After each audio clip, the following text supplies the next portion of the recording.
At a unit in Wollongong, south of Sydney, a man is preparing to dispose of a teenage girl's body.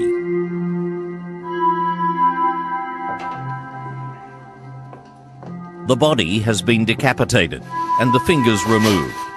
He wraps the girl's head in his dressing gown and puts it and the fingers into a plastic garbage bag. In another bag, he methodically collects a small evening purse, some clothes and jewellery. He then rolls the naked, headless body in two of his bed sheets, carries it to his car and heaves it into the boot. He drives off to dump the body and the bags in local bushland.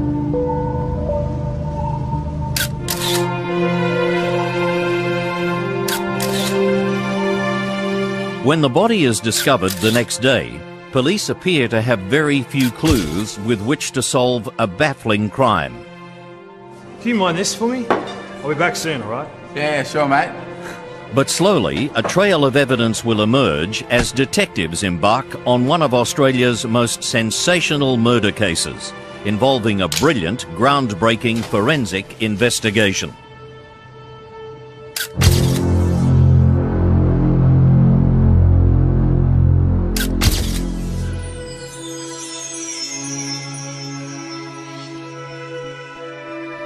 In 1981, 19-year-old Kim Barry is a normal Australian teenager who loves to dance and dreams of being a nurse.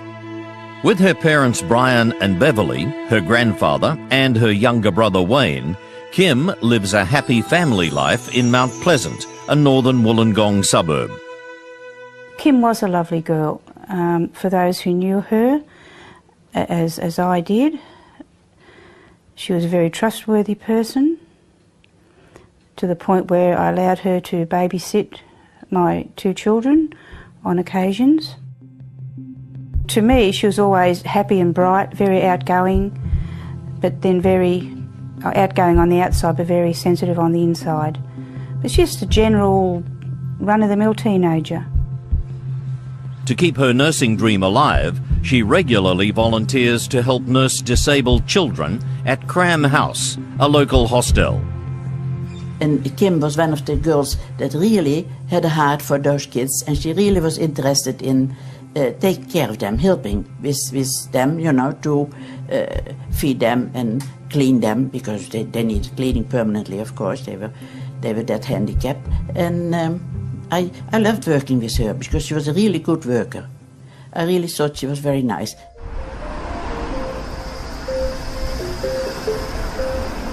On Friday the 6th of February 1981, Kim Barry's parents, Brian and Beverly, are out of town for the night. Taking the chance for some freedom, Kim wags her duties, watching over 15-year-old brother Wayne, and instead goes to the movies with her friend Donna Holland. Afterwards, the girls visit a popular local disco, the Crown Gardens.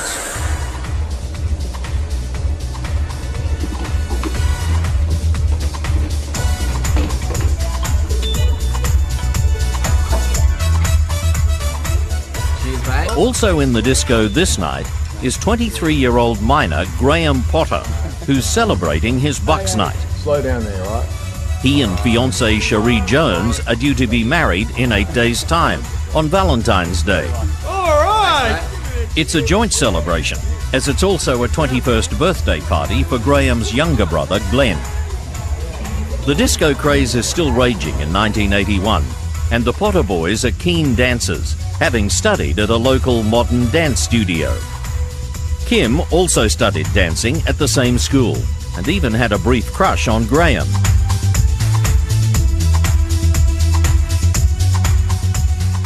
I think I'm just going to go home soon. I feel really sick.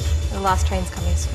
Come on, stay. I don't want to be left here by myself. Look, you can stay at my house. After buying Kim a bottle of wine, Donna decides to go home. She's not feeling well and has to get up early for work. Come on, please. I'd do it for you. Kim begs her friend to stay, saying she can sleep over at the Barry house. She says her parents are away and she's afraid of prowlers. But Donna sees this as a silly excuse to get her to stay. She checks Kim's purse and makes sure she has enough money for the taxi, then says goodbye. Bye. I'll leave in the morning anyway. Okay. It's the last time she will see her friend.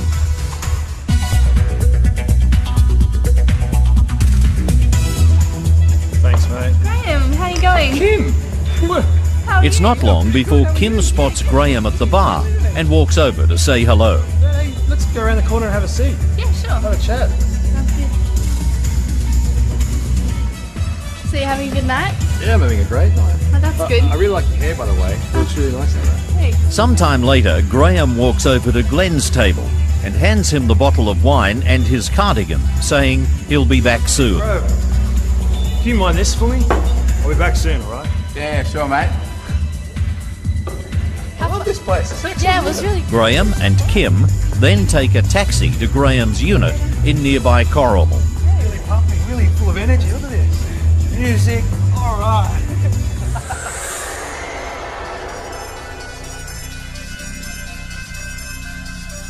About an hour later, Graham arrives back at the disco alone. How'd you go? No, mate. Got her to the inner door. She got cold feet and left. So I left too. Oh, wow. I need a drink, man. This free? No, take that. Excellent, thank you.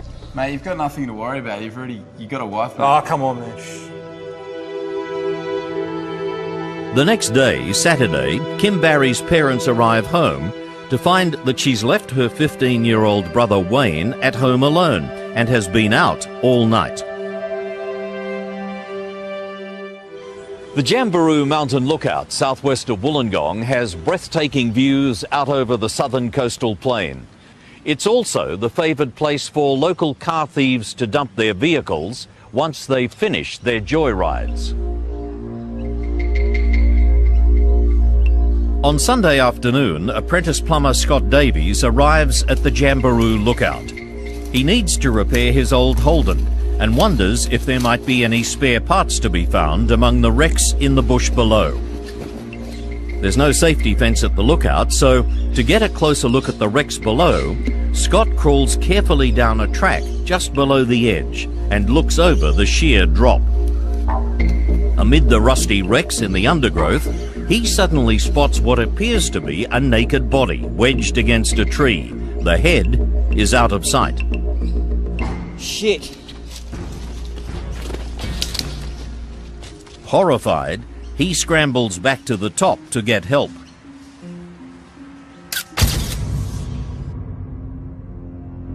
The body is in a crouching position with rope tying the heels to the wrists. A bra and bone-coloured blouse have been used to bind the arms together.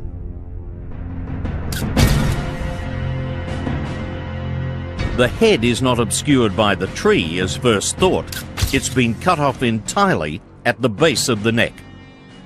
And the fingers look like they've been chopped off at the knuckles.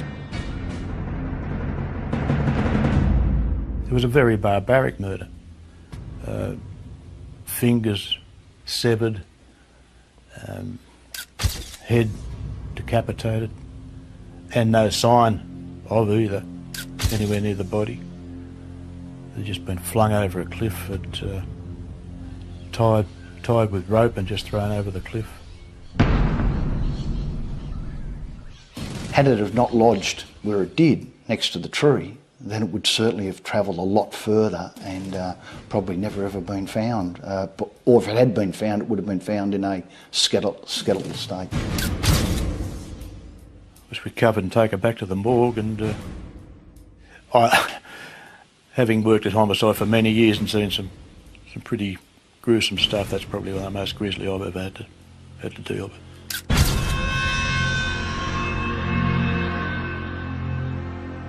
On Sunday evening, Graham Potter and his fiancée, Cherie Jones, are at her house watching the news when the discovery of the body is reported. Graham leaves abruptly and spends much of that night giving his home unit here at Corrimal a thorough cleaning.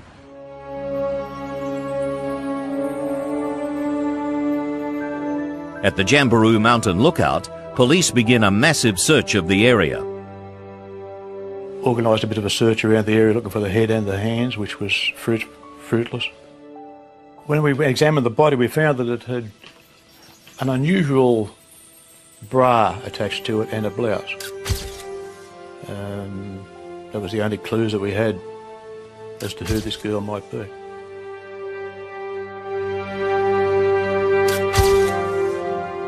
An autopsy finds there is no evidence of sexual assault. She had a broken right arm at post-mortem, and a post-mortem that did not show cause of death. Here was the ultimate challenge to police. First of all, to identify the body. There is a possibility that the girl's palm prints might be on file somewhere.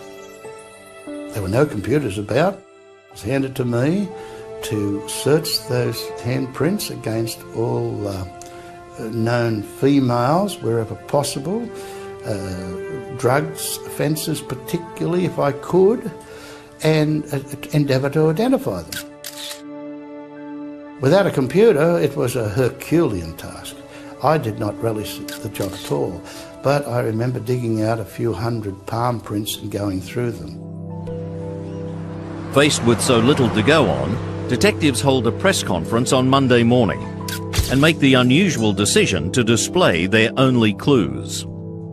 And although it was going to be quite gruesome for the public to see, the only way we could see that you could have this person identified, this female identified, was to show the clothing that was found. And that was a brassiere and a blouse. And we actually had to get permission from the superintendent in charge of the CIB to do that. And it was broadcast on national television. On Monday night, Beverly gets home from work just in time to see the bra and blouse displayed on the TV news. It turned out that Bevy noticed a motif on the top of the bra which was exactly the same as Kim's. And this upset her very much because she knew it was Kim's in her own mind. When we come home, she was very upset, and I said, "Sweetheart, don't be silly, it's not Kim. But anyway, we'll go into the police and check it all out and make sure so she understands the situation." Terry Dawson, who was my workmate, was with the Barrys in the viewing room. And he was thinking how terrible it was for this poor Brian Barry to have to stare at this headless, fingerless body. Then we went and identified her by the birthmark, a heart-shaped birthmark she had just below her breast. So yes, it was Kim. And Bevy was very upset, as I was at the time. And poor old Pop sitting on the front steps, you know, and I remember grabbing him and saying, "Pop, is it Kim, is it Kim?" And he couldn't answer me. And then I went inside, and without knocking, of course, and Bev and Brian, I just hugged them, we couldn't talk.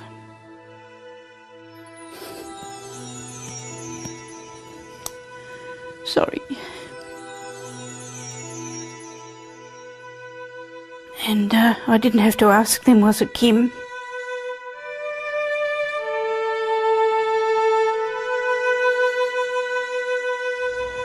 On Monday morning, Graham Potter withdraws nearly $3,000 in small bills from his bank, and then he makes out a will leaving everything to Cherie.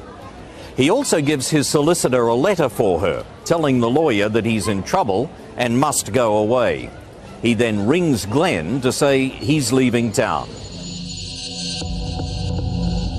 The next day, Cherie receives the letter from Graham, telling her simply that he's gone away, declaring his undying love and promising her that in time he'll explain his reasons.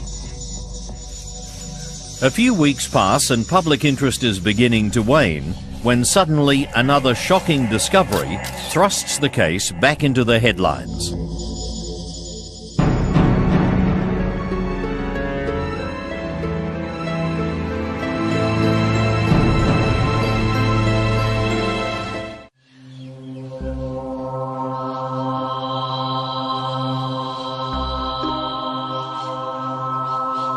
The body of Wollongong teenager Kim Barry, with her head and fingers removed, has been found in bushland.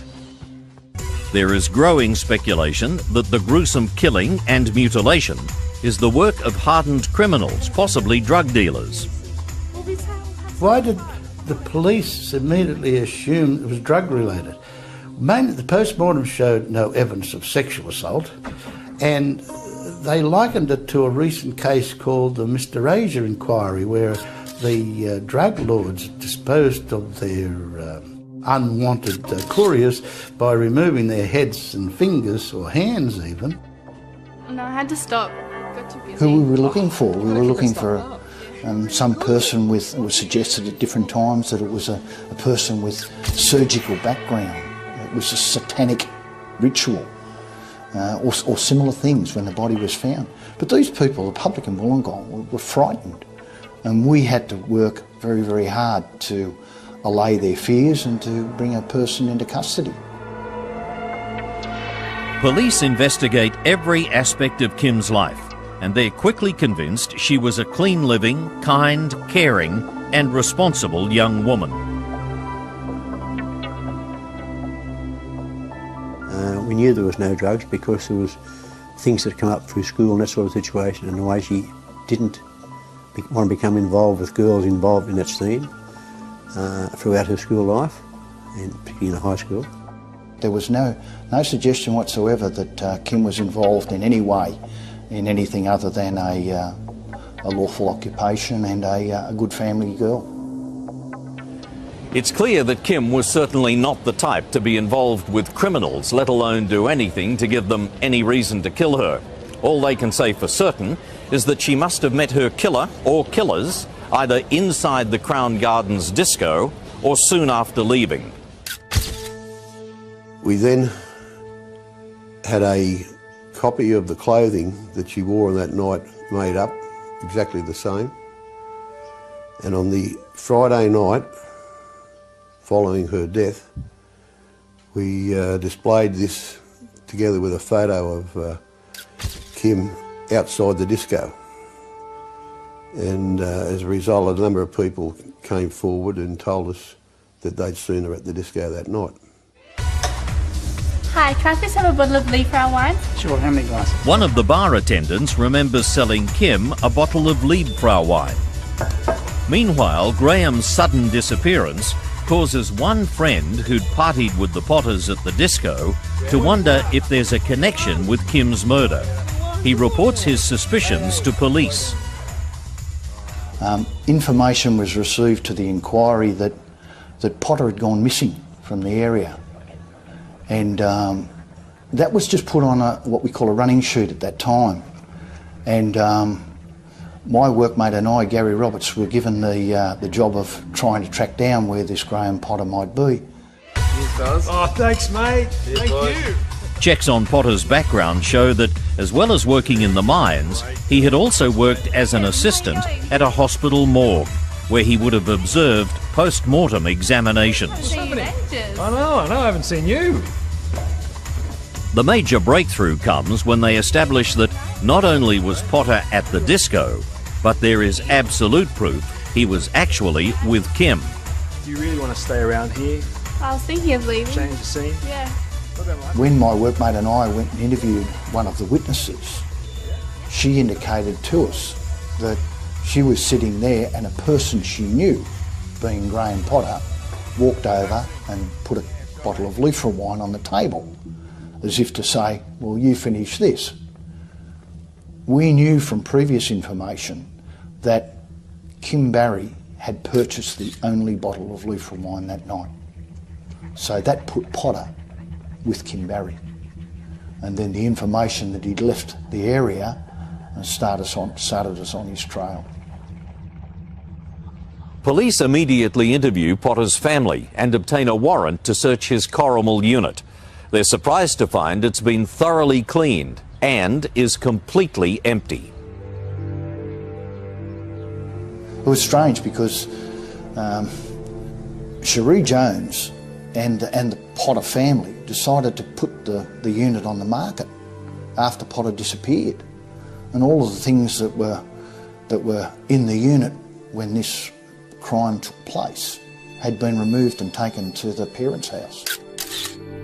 Police issue a bulletin to watch out for Cherie's 1970 white Holden sedan. Newspapers publish photos of Potter, but all police will say is that he's a person of interest and may have information that can help the investigation.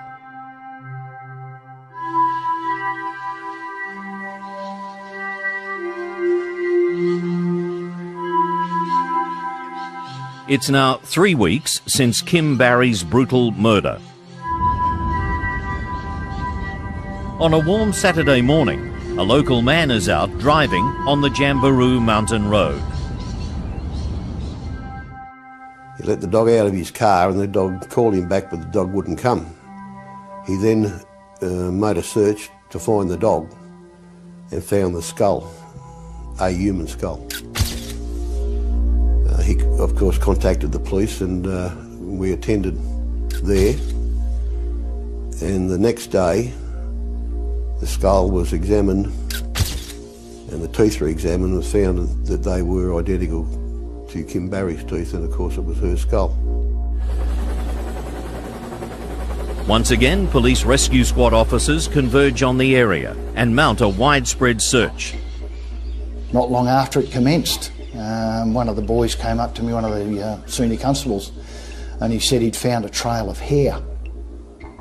And basically this trail of hair led from where the skull was right back to an area hidden, or in Lantana, where there was a plastic bag. And it was examined by our forensic people, and it was found that there was a dressing gown and some sheets blood-stained in the bag, together with the tips of Miss Barry's fingers. About the same time, the skull, fingers and other evidence is found in the bush. Potter's car is found at Goulburn, 130 kilometres to the west. He took his fiancee's car, which we believe was involved in the disposal of the body, to outside Goulburn police station, and then he decamped from there, leaving the car and a blood-stained shirt in the car, which was his shirt, and which was later matched to, the blood was later matched to that of Kim Barry. No other blood is found either inside the car or the boot. Sitting on the dash is another love note from Graham to Cherie, telling her that he's left because he believes his life may be in danger. And again, he promises to ring and explain everything.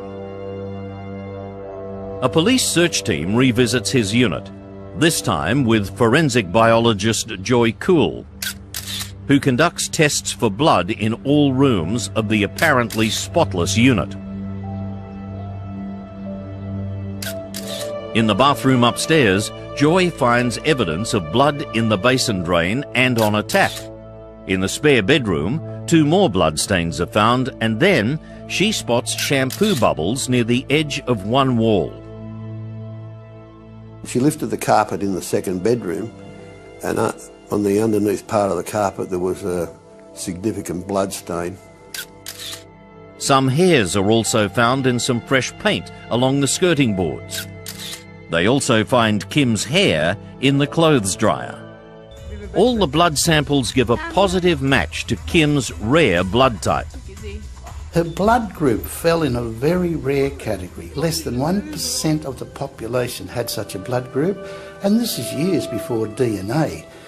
So we had a person, less than 1 in 100 had such a blood group. Meanwhile, another search team descends on the Potter family home to examine Graham's stored possessions. They find some bottles of cleaner, a few paint pots and a hacksaw. Inside a wardrobe moved from Graham's unit, they find signs of blood. And I found similar sheeting, flannelette sheeting, and I also found a dressing gown cord which matched the blue-coloured dressing gown that was found. Later that day I took Mrs. Potter to the scientific section at Wollongong, and she identified the items as belonging to her son. The government medical officer, Dr. Vincent Verzosa, finds the fingertips correspond exactly to the hands on Kim's body. The skull has a large area of missing bone on the left temple. The indent in the bone and the way it's been crushed inwards indicates it was made by a large, heavy object. Dr. Verzosa takes a spanner found among Graham's possessions and compares it to the indent in the skull. It was subjected to a number of tests, but it was negative for blood. But it suited the wounds that were on the skull when it was found. Even though there's no proof it's the murder weapon, the other circumstantial evidence against Potter is now overwhelming. When the fugitive finally reappears, he surprises everyone by vehemently protesting his innocence. And he has a dramatic explanation for how Kim Barry was killed.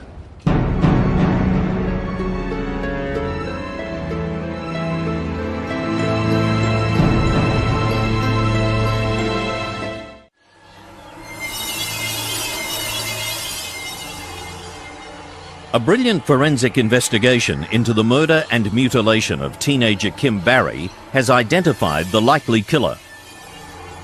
Blood traces matching Kim's rare blood type are found in the home unit and on the clothes of 23-year-old miner Graham Potter. A national manhunt is underway. All other people were eliminated as suspects at that stage through our investigations. And it was a matter of finding Graham Jean Potter and being able to question him. Various sightings of Potter are reported from around Australia, but none can be verified. We always felt that he would return home because he was close to his family. But it was a waiting game. In early April, a motorist driving to Wollongong tells collectors at the old toll booths on the F6 expressway that he's seen Potter trying to hitch a lift. A few nights later, Potter sneaks into his parents' home, and after a tear-filled reunion, he tells them what happened to Kim Barry.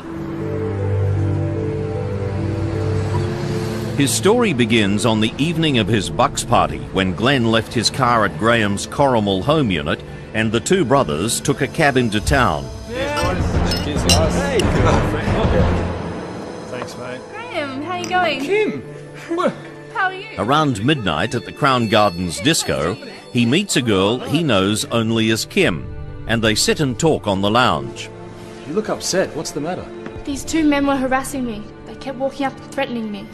Why would they want to do something like that? I don't know, but I want to leave. He says she tells him she's frightened and trying to hide from two men who want to harm her. They might even be waiting for her outside. Not wanting to ignore a girl in distress, Graham says he agrees to escort her to the taxi rank. He leaves her half-finished bottle of wine and his cardigan with Glenn and his friends and goes outside with her to the taxi rank. I don't know who they were. What if they're outside waiting? Once outside the disco, Kim tells him she's afraid to go home. Can I come back to yours? Mum and Dad aren't home. I'm too scared to go home. Please, I'll tell you everything. Please? All right. I'm not far. Just... Okay, thank you. You'll be all right.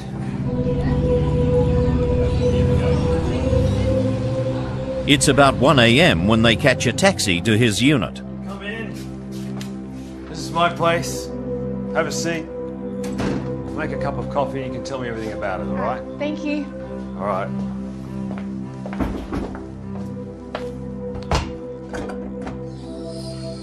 There's a knock at the door, Who's that? and Graham assumes it's a friend who's missed the Bucks party. Hello? Hey! Hey! Oh, come on, mate. This is my... Two strange men push their way in. Do you know these people? It's all right. Just let me talk to them. They want to talk to Kim in private. Piss off upstairs. Are you sure? It's okay. It's okay. Kim assures him she'll be all right, so Graham reluctantly goes upstairs and waits. Did you think you'd get away with it?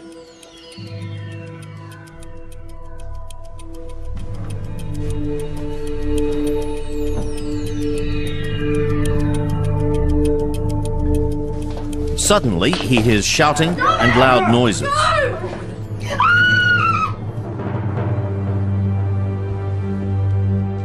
He says he goes back down to find Kim lying on the floor with one man kneeling over her. The other man is searching through her purse. He sees blood and realises Kim had been killed.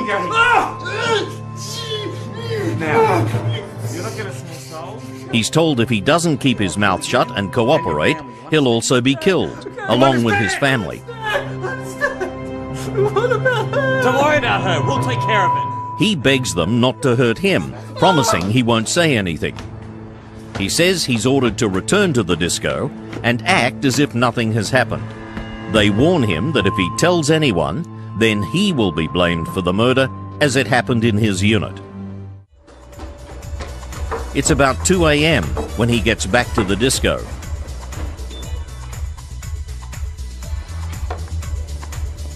How'd you go?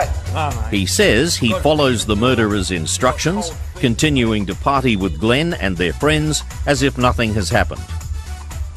Come on, mate, we got to get you home. At 4 a.m, he and his brother take a taxi back to the unit.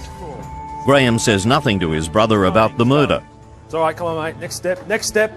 Come on. Oh, jeez, man. On entering the living room, he's relieved to see a blanket has been thrown over the area of the living room floor where he last saw Kim's body. Go on the couch, right?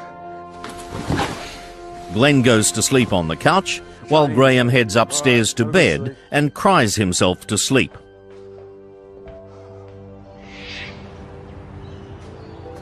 The next day, Glenn leaves at 7 a.m, and soon afterwards there is another knock at the door.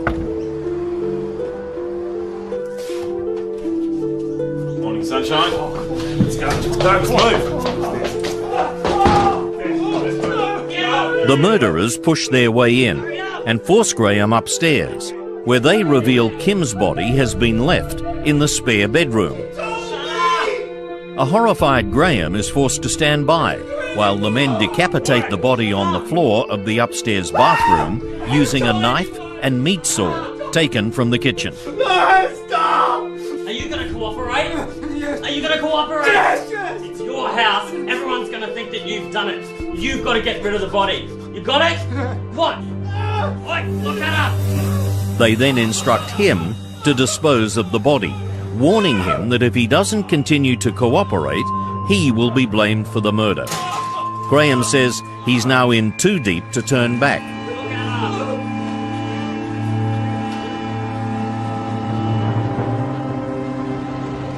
As soon as the murderers leave, he hitchhikes into Wollongong, where he borrows Cherie's car and at about 8:30 in the morning returns to the unit.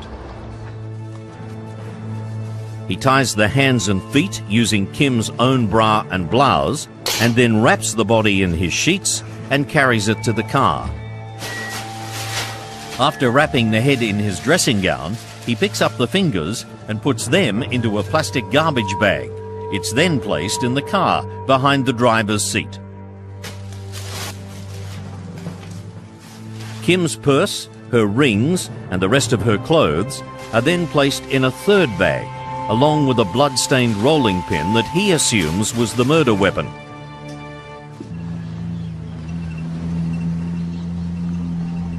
Graham drives up to Jamberoo Mountain Lookout, where he dumps the body.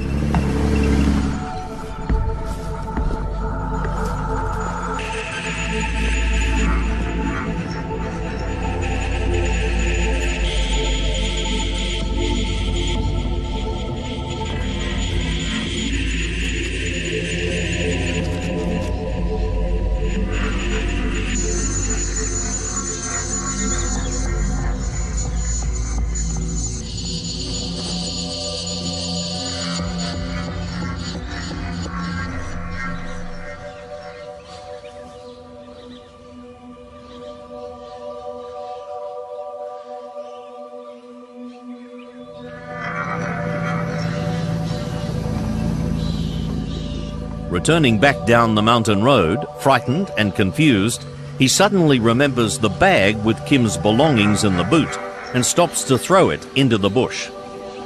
Further on, he was to realise the bag with the body parts was still behind his seat, and he pulled over again to throw it away.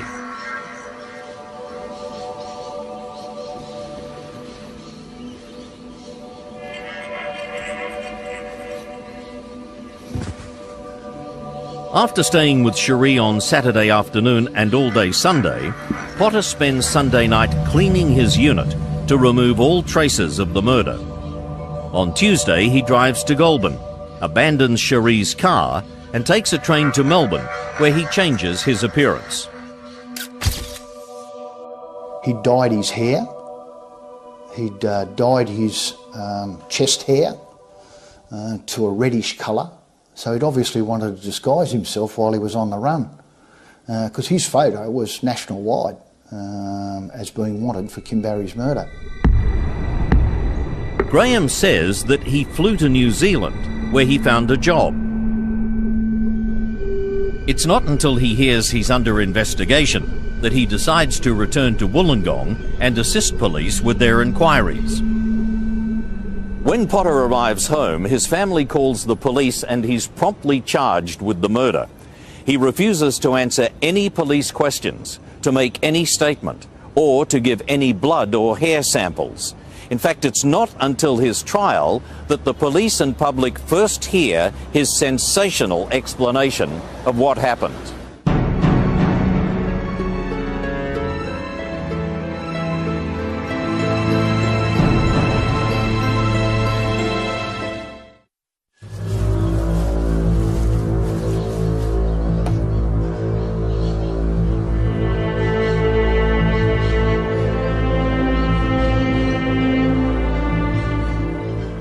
Wollongong miner Graham Jean Potter has been charged with the murder of teenager Kim Barry.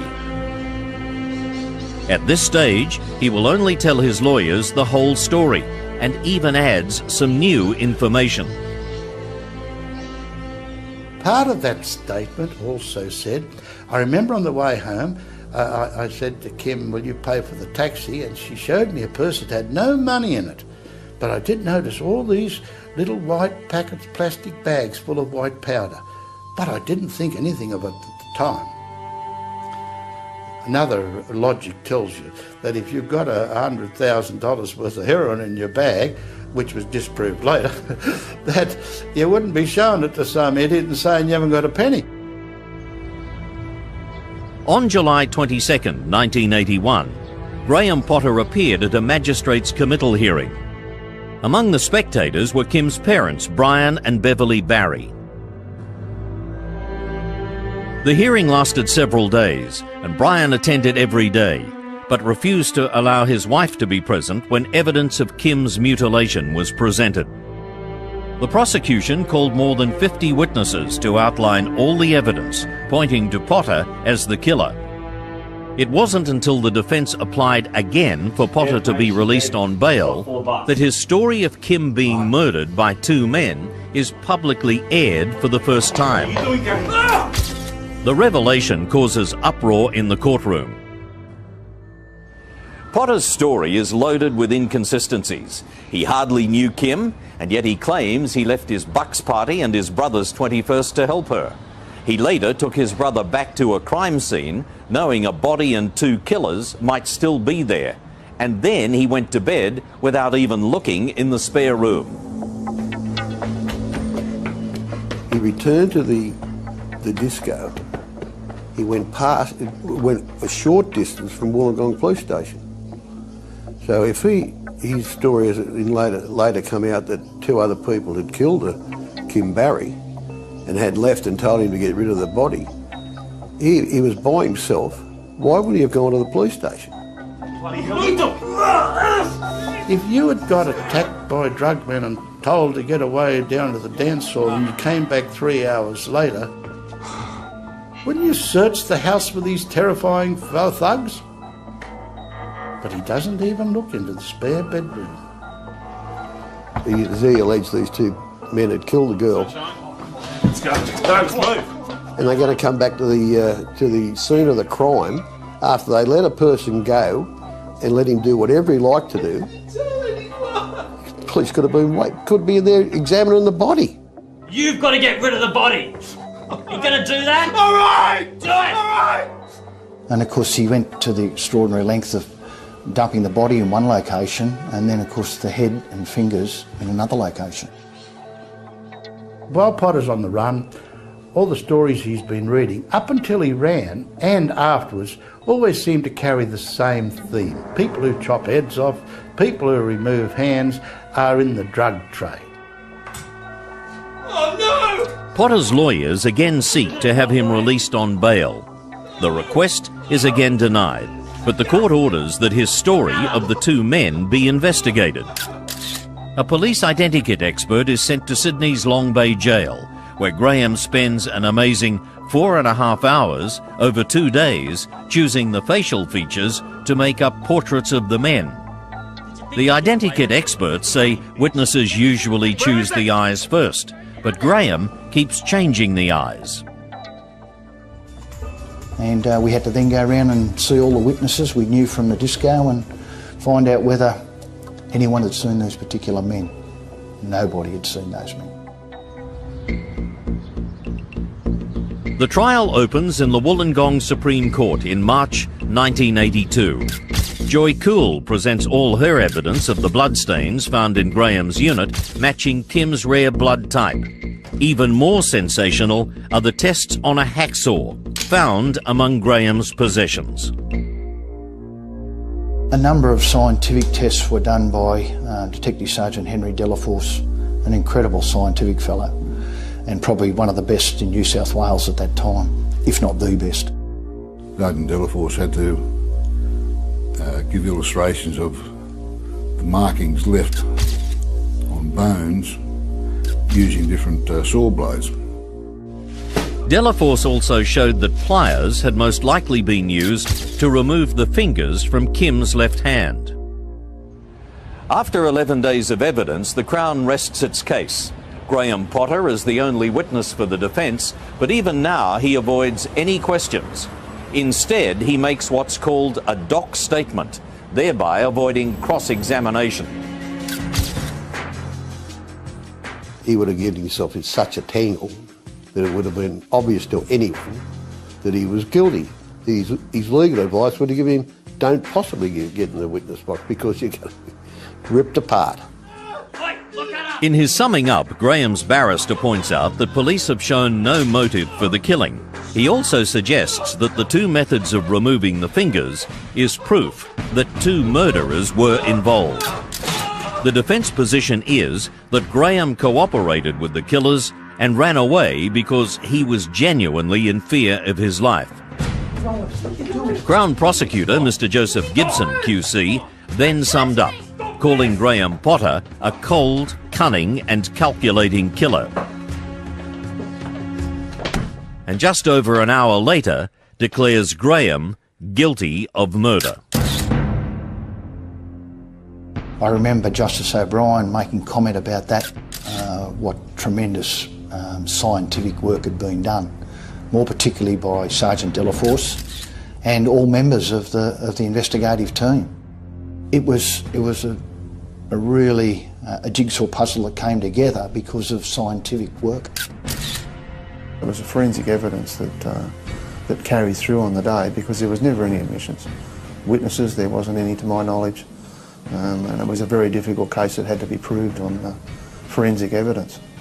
Are you satisfied that justice has been done? Yes, the judicial system has worked in accordance with the evidence described. A few months later, he marries Cherie in a brief ceremony inside Goulburn Jail. He continues to protest his innocence, and his new wife and the rest of the Potter family vowed to continue the fight for his freedom. When all appeals fail, they try to get the case reheard by the High Court of Australia, but the request is rejected.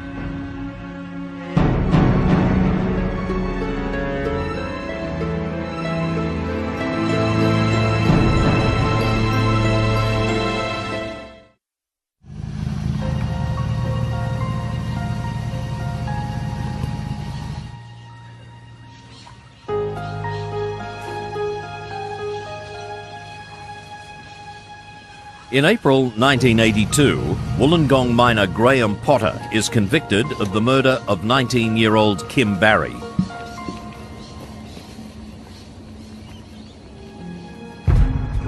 A lasting question hanging over the investigation is why. The motive, suggested by police and prosecutors, is that Potter took Kim home intending to have sex with her. One coming up. His idea of romance in this situation is he's probably had several drinks. It's his bucks night. He's going to play games until dawn with this lass. Thank you. Cheers.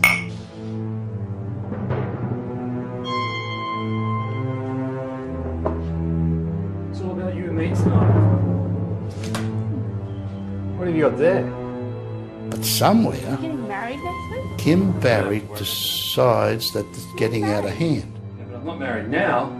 Or Kim Barry has noticed a photograph, perhaps, of the killer with his girlfriend, his fiancée. There could have been many indications that we are not aware of. But logic tells me she has found out about this romance and I want to go back to the disco. No, you've come all this way. You don't have to be getting disappointed. Stop worrying about it. Stop worrying about it. Hey, stop worrying about it, all right? Stop it. Let go! Let go! There's nothing wrong with it. Hey! Let go! Stop it! Don't touch me! Leave me alone!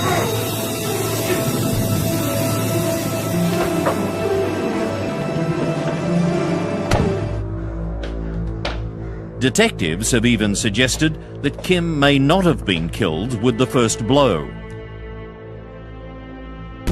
I believe she was unconscious. That is supported by the fact that Kim and her girlfriend had purchased some food between when they'd been at the cinema and when they attended the disco. When the body of Kim Barry was subject to post-mortem, there were no stomach contents, which indicated that there was a complete digestion of the food over a period of time. The post-mortem indicates that she might have been left dying in Potter's unit for some hours. Detectives believe Potter must have lost his temper and hit Kim hard enough to cause serious injury. She may have even lost consciousness at this point. It looks like the killer has struck the girl savagely with a right-handed blow and then, losing all libido or other intents he had in mind, has decamped from the scene and immediately got a taxi back to the disco, which is a 15-minute drive, to establish an alibi when she might die, because he thought, or I believe he thought, she was going to die. Cheers. Sorry. Come on, man. Come on. Jeez. When the party winds down at the disco, the Potter brothers head back to Graham's unit. All right, have a good sleep. The brother's gone to sleep downstairs and the killer has gone upstairs to allegedly go to bed. He goes in and checks the spare room, but to his amazement, Kim Barry is still alive. It's believed Potter then panicked, took a heavy object, a spanner or a rolling pin,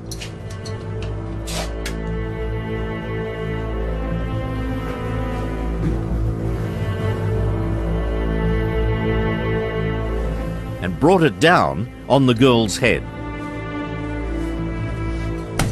This was proven at post-mortem, 2 heavy strikes to the head by a right-handed person. But even then, she still is breathing.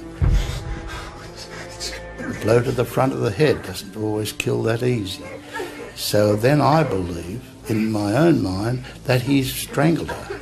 And this was supported later by the pink discoloration of the teeth. There was some forensic evidence that when a person is strangled, the tiny capillaries in the teeth themselves will burst, and the moisture of the blood will dry out and leave a pink discoloration at the bottom part of the teeth. In 1987, bushwalker Rod Pettit discovers a garbage bag in dense bush near Jamberoo Mountain Road. Inside is Kim's purse, her jewellery and clothes. I opened the bag up and I found a card with Kim Barry's name on it, and it had a couple of dollars in the old green $2 notes in there. Then I found the rolling pin, and I'm sure there was a pair of shoes and a belt and I think a dress. There was no blood on the rolling pin either, but there's scarcely any doubt as to what part it played in the murder of this young girl. The contents of the purse match Donna's description exactly, right down to the two $2 notes she'd saved for her cab fare home from the disco. This is a little clasp purse which Kim had, and as you can see, to get tons of drugs in that, I don't know what he referred to as tons, but I doubt very much whether you get too much in there. In the end, all attempts to win a new inquiry into his case prove fruitless. Frustrated and depressed, Potter escapes from a minimum security jail in 1990, accompanied by another prisoner. They're soon recaptured, and Potter is punished with an additional 3 months on his sentence. In 1996, after 15 years in custody, he's released on parole. Kim's family must learn to live with the grief of losing their beloved daughter. Throughout the ordeal, Brian has attempted to shield his wife from the worst aspects of the case and the gruesome details of the trial. It's not until years later, after Beverly has died, that Brian discovers that she eventually found her own way to cope through forgiveness. My wife forgave him long before I ever did. I didn't know that till after she died. My son forgave him long before I ever did. I'm the only one that didn't. I didn't give him for 23 years because he hadn't, and still doesn't admit, that, as far as I know, that he was guilty. That aside, it's not between me and him anymore, it's between him and God, and the only way I can get on with my life was to forgive him. And Graham Jean Potter, I have forgiven you. God be with you. Make your peace with God.